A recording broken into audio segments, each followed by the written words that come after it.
The programs normally scheduled at this time will not be seen this evening, in order that we may bring you the following special broadcast.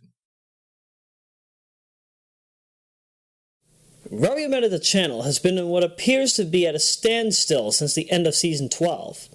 Many major factors have come into play as to why this had ultimately happened, but in spite of the absence on the first-party front, there is still a plentiful lot of programming and original projects to come, most of which will be discussed in this special broadcast, serving as a bit of a keynote-style approach to what you would typically see under the audio and video log formula that was used by me up to Season 10. There is a lot of ground to cover, and it can be guaranteed that the concepts are densely brewing while we're literally burning the midnight oil. Let's get right into the action to help inform you in extensive detail regarding the current state of affairs. No, not that current affair, but I guess it's only fitting. The Royameadow Quarter M Commemorative has been what is holding back the majority of original works and upcoming projects from meeting completion. This special broadcast, which was supposed to originally air on July 27 of 2022, was heavily underestimated in regards to simply how much had to be salvaged from the archives to bring to the public forefront for the first time in years to decades. What was initially supposed to be a hybrid of a documentary and clip show turned into a marathon-grade program that will now be north of 12 hours in length, simply due to the magnitude of the many people and pieces of material that will be covered. This was my initial intention from the get-go in some aspect, though, and thus I can comfortably admit that I am comfortable with opting to take this incredibly rigorous route, despite the fact that the heavily prolonged wait for this program will do a significant number on the ratings report by the time we come to the end of Season 13 in October. To deliver a bit of a glimpse into what you'll be expecting from Quarter M, this will prove to be a more thorough insight into simply why this project has taken so many months to get developed to completion. Quadrant 1 Memories will present 25 of the most notable works that have made up Royameadow the channel throughout Season 1 to 12. 2 notables from each season will be chosen, which has involved extreme levels of re-watching old episodes and having to convert many years of footage that I initially encoded in WebM back to MPEG-4 due to compatibility issues with Vegas Pro. This involves many documentary-grade commentaries of projects that I either worked on or was a part of, as well as remastered and abridged versions of full commentaries and speedruns from Seasons 6, 8, 9, and 11 to further flush out and fulfill the airtime requirements for this broadcast. We will end off Quadrant 1 with what I personally felt to be my personal favorite memory from the first 12 seasons. For many it will be a surprise, and it will serve as a reminder of simply how much certain core moments will continue to leave a major mark on the history of the channel going forward. At this time, Quadrant 1 is presently a little north of 40% complete, with me currently assembling the A-roll for the latter notable from Season 7. Commentary for portions with raw footage will be recorded once everything has been properly edited and mastered. The list of material that you see here on screen will deliver to you a better understanding of how much is being invested to give every end of the show some major love. This portion alone will end up being north of 10 hours when it is all fully assembled. It has been a journey and a half to get it all in the same place, and thus it'll be a genuine sense of fulfillment once I can get this portion dealt with. Quadrant 2 support will mark the official debut of our mini-program series known as Profiles in Existence. The premise of Profiles in Existence was initially influenced by the opening cinematic that was presented in Side Pocket 2, Legend of the Hustler, where Minnesota Fats is given a few minutes of biography coverage before we get into the main game. When I initially made this concept, I originally wanted to get core members from Generation 2 that did good work with me before in the interview space, most notably those being Bella DeGrazia and Marsha Jenny Donashi Burns, who I've consistently trusted in guaranteeing a direct and straightforward approach to delivering an interview and the A-roll of an article, and thus you can see or understand why I felt they were necessary for Quadrant 2. At the time I am recording this, Bella presently does first-party work with the news division over at WFXT, and Marsha recently gave birth to her first child, so I'm kind of left having to either produce this in the post-commentary format akin to Legend of the Hustler, or find other parts of our second-party division, this being our members and affiliates, to produce this in the interview format that I originally wanted to go for, akin to what you see here from programming by both Mengele and Rachel Bavaro that were released over the past decade and change. Quadrant 3, Score, will present the inaugural showcase of Mr. Roya's Silver Tally Challenge, one of many real-time speedruns that will make themselves known throughout future special broadcasts. The Silver Tally Challenge will involve me playing 10 titles until I reach a score of 25,000 points in each one individually, which will then result in me jumping to the next game in the set. Future specials will present other takes on this concept, with Gold being 50,000 per game, Platinum 75,000 a game, and Diamond 100,000 points in a game, being the ones set to be taken on at their respective instances. In this case, Die Quarter M for 500,000 views, Tri Quarter M for 750,000 views, and Total M for 1 million. The games that will be taken on for Mr. Roya's Silver Tally Challenge are listed as follows on the screen. The run is projected to take a little north of 27 minutes and also help viewers obtain a bit of insight into my own personal history with the titles that are being presented. Quadrant 4, Matches, will serve as the musical send-off for the program, presented in a similar way to the Boston Pop Spectacular that has been aired in the past by WGBH, CBS4 Boston, and WHGH in conjunction with Bloomberg and Janet Wu. The event will conclude with 25 minutes of uninterrupted music video action, showcasing footage from me and the team while allowing the viewer base to listen to a plethora of original compositions and mashup mixes alike, including presently unreleased works by yours truly that have yet to make it to the general populace, and ultimately will sometime after the original airing. The footage and set list for this portion has yet to be determined, and will be one of the last major bits tended to. More information will be provided when the time is proper. There will also be other major pieces of material presented during what would otherwise be station breaks in between each quadrant. You will get to witness abridged versions of other members' programming that haven't seen release in years to north of a decade, as well as a few extra programs that will make themselves known as the event progresses onward into the night and morning. Quarter M will finish off with a dance number featuring the end credits version of Royameadow Generation 4's primary theme, The Modern Existence Returns. The initial intention was to gather both Mengele and Brandon Sang's step team and a good amount of other members to get on the dance floor and perform for us to send off the program proper during the end credits. But if this cannot be done, then I will just have to resort to taking the music video route and deliver a reel similar to what I did for the station ID Modern to fill in the evident gap if I cannot have this done as originally anticipated. And with that finally out in the open for you to take in, here is what you will be able to anticipate from programming for Season 13 after we are done producing and airing Quarter M. The roadmap for Royameadow the channel at this point is in a position where I can comfortably say that there will be a lot of original works that will come throughout the remainder of Season 13. While Quarter M is indeed the top priority for now, what I have been brewing on multiple ends will guarantee that the channel and viewers have a proper influx of original material that will be debuting as they attain completion. The amount of delay that some of these have had has not been bearable to persevere through, but you can be assured with confidence that I will see them through to their respective ends. Royameadow Commentaries will remain on the back burner for the time being.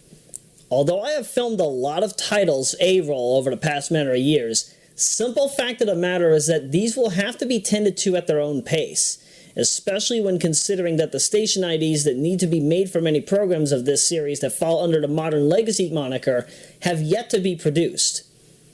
Commentaries such as the early classic Sonic revisits, Alex Kidd series, Namco Museum 2002, Mother Russia Bleeds, Part 9 to 13 of Mojo, the dual mode of Shaq Fu MD, and even Star Cruiser MD and 2 will have to wait until a considerably more convenient time. They will all be worked on when I know they can be addressed correctly and guarantee as optimal of a program as I can deliver in this era of the channel. Most future first-party programming produced for this channel will be aired using Generation 9 of Royacore, the 2022 edition of the audio template that I developed back in 2006 to initially test very specific forms of surround sound mixing on stereo speakers during my time in Mattapan. Viewers already got to witness this with episode 2 of Offline Sessions if they have at least a 5-channel or 5.0 setup that is in use, and you'll be able to further enjoy the impact of native surround sound for the foreseeable future. Despite my lengthy work with audio engineering since 2000, I never truly knew how to use the subwoofer, as I mostly grew up using stereo sets. So for the time being, I will be sticking to 5-channel until I can find a proper way to make 6 and 8-channel, 5 and 7.1 respectively, work. Stereo programming will still function under Generation 8X of Royacore and be powered by the Bose Companion 2 Series 3, while native surround sound masters under Generation 9 of the architecture will eventually run under the Yamaha HTR 5920 receiver that I've been using since 2010 and its corresponding speaker set. It will definitely be a hefty learning experience getting used to the latter, but in the end it will guarantee that you get television-grade programming and super audio CD quality music that will allow for the full utilization of what online media platforms are presently able to deliver to the user base. PGA Tour 24 saw an incredibly debatable release back in April of this year, delivering more questions than answers on what Electronic Arts is willing to do to optimize the golf experience we have been waiting to see get succeeded since the end of the Tiger Woods era with 14 and early Frostbite engine era with 16, Rory McIlroy. While gameplay updates and bug fixes are vividly in production, one problem still lingers onward, and that is the issue of music copyright, which is where I personally feel that my expertise is set to come in. Introducing PGA Tour 24 Legacy Music Pack. This is a series of medleys and mashup mixes using tracks produced throughout the entirety of the PGA Tour Golf Series run. With this, players will be able to enjoy music from every major entry, spanning from the original PGA Tour Golf in 1990 and going all the way up to 24. It is the only way that I see fit to address the issues of Content ID claims and DMC takedown notices with this title without having to completely mute the music even in a stereo mix. This album will release in its entirety when I have the setlist complete. It will be produced throughout the course of Season 13 and potentially beyond while we wait for the modding base to optimize the PC version for producing total conversions. More information on this project will be provided as we approach closer to release. Stay tuned to us for more on this extensive endeavor as I get to enjoy PGA Tour's massive catalog of original works and licensed music. This has really been a fun one. I can guarantee you will enjoy how this all turns out. Cait Fairbanks' Healing Echoes DX and Fairnesse were originally both intended to see a release in 2019 as follow-up albums to the original Healing Echoes that was released in 2018 to celebrate our 25th birthday. HeadX is the upper version of Healing Echoes and further covers Caito's music catalog from Just Another Day in 2007 to the initial November 15 of 2018 launch of Bedford. It is set to deliver more mashups and MVs that couldn't be delivered during the original release, while delivering a more thorough celebration to the fans who have been waiting to enjoy more of our favorite indie pop stars' early era. Fairnesse, on the other hand, covers the early Genesee era of Caito's run in the music scene, spanning from Bedford to Silverline in February of 2022. It will debut with a limited selection of mashups and MVs due to the rest of the setlist presently being incomplete, with 2 upper versions, Fairnesse E and Fairnesse X, set to tend to the rest of this particular lineup of tracks and programs. Healing Echoes DX and the first edition of Fairnesse will see a release in the times following Caito's 30th birthday. It may be pushed back to Season 14 for a December 7 release to mark the 5th anniversary of Healing Echoes if I feel that enough can be done to better flush out both albums for a dual release. Royameadow Speedruns will see a new entry with a segmented real-time run of Sonic the Hedgehog CD++ under the criteria of limited glitch execution.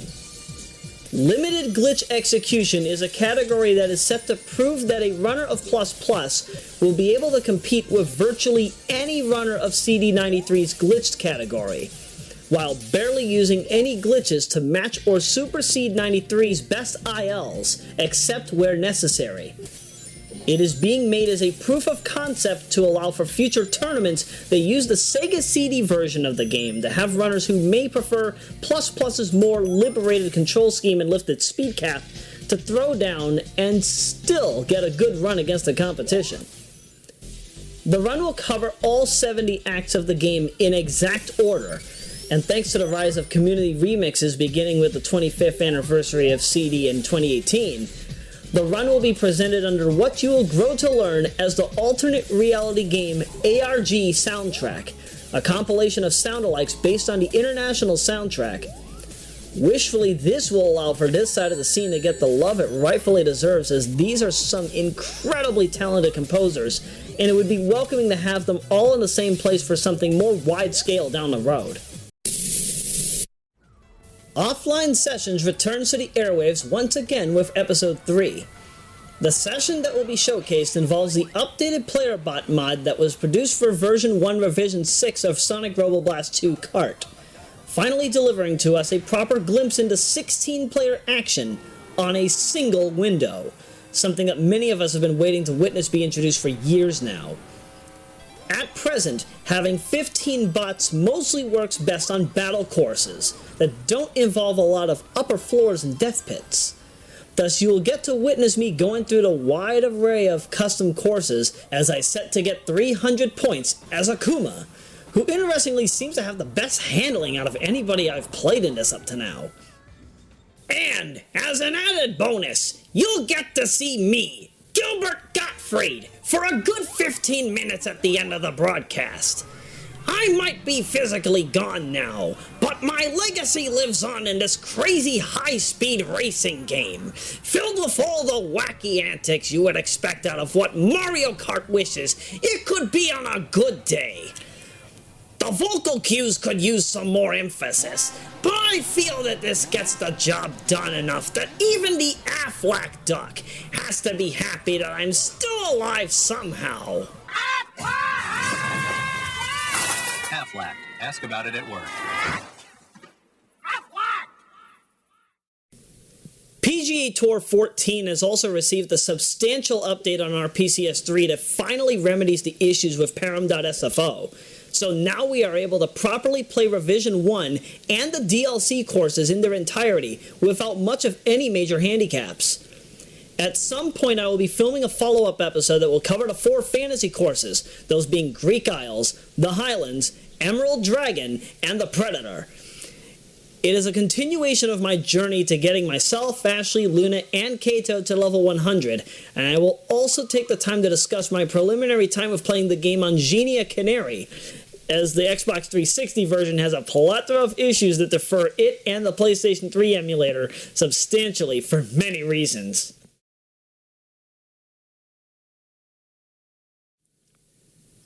Royameadow home base of Operations 7 has officially been retired. The house that you have grown to know as my personal venue for evolving my life and career closed shop and ceased operations officially on May 25, marking the end of a north of 15-and-a-quarter-year run in the Highlands outskirts region of Lynn. Now, I will be truthful, we ran this place into the ground. It is astounding that it managed to withstand all the troubles with weather, erosion, earthquakes, hazardous chemicals such as hydrogen sulfide, and plentiful other troubles that forced it to be sold at roughly 48% of its actual worth, $290,000 US, as opposed to its peak of $430,000 during the pandemic. North of 5,000 original projects were produced by me during my time here at Home Base 7, which, when compared to my time in Mattapan, that is roughly about the same amount of works that I got to produce while I was living there at Home Base 3 for north of 11 1/4 years. A feat that I feel anybody in the yellow-collar industry would be able to commend when considering just how young I was when I started my career north of 23.5 years ago. So many memories were made here, and considering how much I didn't get to show off over the years, I only felt that it was necessary to do as much filming as I could during my final months at this location. The end result will be this: The Last Tour, a 3-month project to present some of the core essentials of what ultimately came of Home Base 7 near the tail end of our run of it before it was purchased and set to be restructured internally. An abridged version of the program will be edited up and aired as part of the station break for Quadrant 1 of Quarter M. The uncut master will later air as a limited run exclusive on Patreon for a matter of months before it is brought over to local broadcasts and the larger online sector. You will get to learn a hefty amount of backstory on how circumstances got to the way that they are presented in this A-roll, and help viewers better understand the level of pressure and perseverance that I was put under to assure that the house remained intact and we didn't lose ourselves in the long run. With the retirement of Home Base 7, many people that I grew up with are presently left wondering what will come of me, what my future will be in the grand scheme of this point of the plot. My storyline has never been easy, and quite frankly, you must never expect me to be simple about matters such as this, especially considering how much I've had to put up with over the years and the magnitude of how much I have evolved as a person, not solely in my career. It will not come as a surprise then for you to know that my storyline will be directed as I personally see fit.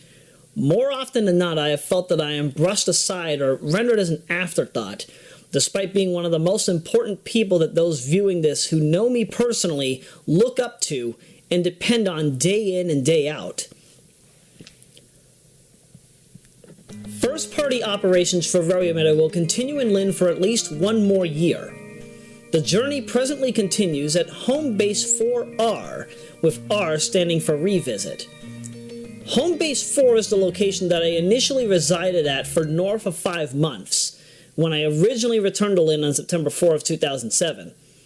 It is part of the shoreside and downtown region that is notable for having a 5 to 10 degree difference in Fahrenheit for temperature when compared to the city's mainland area, and has gotten a few quality of life uplifts since the last time that I visited it. Unlike the last run when I was here, though, this time around I ended up making camp at what used to be my brother's former apartment when he was here from 2008 to 2012 or 13 before opting to return to Philadelphia. It is a little north of 1/3 the size of Home Base 7, so we're talking about 600 square feet as opposed to the 1,700 plus that we had there, and thus you can expect that I will pretty much be living with a lot of my boxes and clothing bags remaining packed until I can properly upsize once again. Once I have managed to obtain the sufficient funds and large enough real estate necessary for the next major chapter of my career, I will very likely be departing from Lynn as my primary city of residence for the final time. The plan is to return to the greater Boston area for the first time since 2007 to produce a building that will serve as both Home Base 9 and the Royameadow Community Production Studio. 12 to 50,000 square feet is what I intend to start with. It will allow for many members of the team to finally have a proper location where they can produce their concepts and projects without having to rely on dishing out thousands to potentially millions for the relevant third-party support that I can instead offer for free at the first-party level, and will finally allow for the type of expansion in production that I have been seeking since my time in school. This decision was brought on by the fact that Lynn has consistently proven to be a holdover solution in recent years. The resources that were once important to me no longer exist in this area, and what I need to further evolve my capabilities as a local entertainer with a now global network of producers is clearly not available here at this point. It also doesn't help that many members who make up Royameadow's core production force do not reside here anymore. Reuniting them will not be an easy task due to the current level of distance that we all have, and it is something that I intend to take on once I am settled in an area that is more capable of fulfilling our original ambitions. I can only do so much by myself that eventually getting everybody back into one consistent position will be mandatory to guarantee that everything functions smoothly, without fault, nor setbacks for anybody individually. This is something that I have thought firmly about, as there are plentiful factors behind the scenes that also fueled this decision, some of which I will not go into here either for mostly personal reasons. I think you can kind of understand the direction that this is going. Fact of the matter is that I now feel that I am not correctly listened to here in Lynn, and what I intend to do in the yellow color industry is simply too overly ambitious for what this region of Massachusetts is capable of. Even with the major improvements to this city that Mayors Thomas M. McGee and Jared Nicholson have been able to deliver to the general populace in the post-Kennedy era, it is sad for me to say that it is still not enough, and only delivering to me more of a genuine reason and incentive to continue my life and work elsewhere. As it stands today, my future will depend heavily on which direction I personally choose to take, and that will be done in a city where I know that everything that is required to prove my worth and unleash my optimal capabilities is present, and any necessities are met without error. Wishfully, those that I have needed to have around the most will be willing to join me on this major part of my adventure, and we will all manage to prosper from the effectiveness that it will deliver to us simultaneously. It is easy to understand from the way that I am saying all of this that I am tired. It is not a pleasant experience to admit that, but at least viewers who have watched this to the end will know that I have been keeping myself busy in spite of how much working on literally everything at once has put me in a position where it honestly appears I am running on reserve energy, even though this is simply a true showcase of perseverance while still on my native power. 4,200 plus words to address the current state of affairs is pretty fitting when considering how much the number 42 has impacted my life since this body's early years. I'm at least happy that I could disclose something major on this front regardless, and have viewers know that they will be able to expect many works to come from my side of the first-party catalog soon enough. Season 13 will have a hefty set of programming to come in all due time, and it'll arrive to your viewing screen one time in a position to bring it all to center stage. For the time being, it can only be hoped that you have enjoyed this video magazine-style newsletter entry. This is a formula that I've wanted to take on in this manner for a good long while now, and you will definitely see this taken on much more often as the years progress. There is a very respectable sense of worth on how this format's impact works to inform the viewer base, and it'll be nice to expand on this for future episodes. With that said, that'll be it for this special broadcast.